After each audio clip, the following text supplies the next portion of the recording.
नमस्कार मित्रांनो, माल ते मालामाल व्हाया एक्सपोर्ट या चॅनलमध्ये मी तुमचं स्वागत करतो आहे.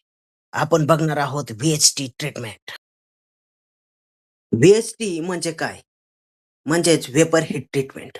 सोप्या भाषेत सांगायचे तर ही फळावर विशेषतः आंब्यावर केली जाणारी वाफेची प्रक्रिया आहे. जेव्हा आपल्याला आंबा किंवा इतर फळे परदेशात जसे की जपान, न्यूझीलंड, कोरिया किंवा ऑस्ट्रेलियात निर्यात करायचे असतात, तेव्हा ही प्रक्रिया करणे सक्तीचे असते. ही प्रक्रिया का केली जाते? फळामध्ये फळमाशी किंवा तिची अंडी, अळ्या असण्याचा धोका असतो.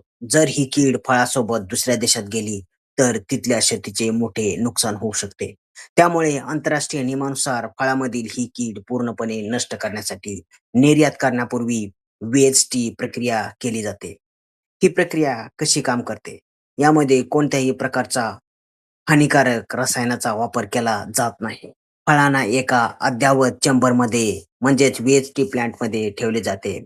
तेथे गरम आणि दमट वाफ म्हणजेच सॅच्युरेटेड वॉटर वेपर ठराविक तापमानाला साधारणतः 45 ते 50 सेल्सिअस नियंत्रित पद्धतीने सोडली जाते.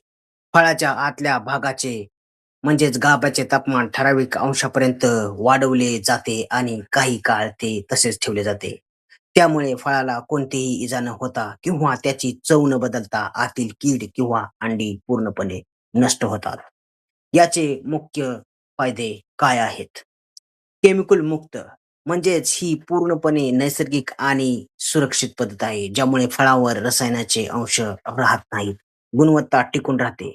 फळाची चव, रंग आणि पोत म्हणजेच टेक्स्चर खराब होत नाही.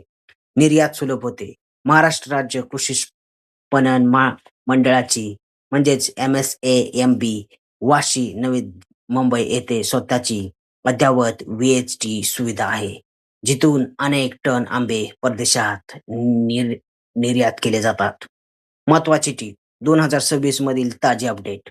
नुकतेच मार्च 2026 मध्ये जपानने भारताच्या काही व्ही-एच-टी सुविधांमधील तांत्रिक त्रुटीमुळे आंबा आयातीवर तात्पुरती बंदी घातली आहे. त्यामुळे सध्या भारतीय निर्यातदार आणि अधिकारी या व्ही-एच-टी सुविधांचे मानांकन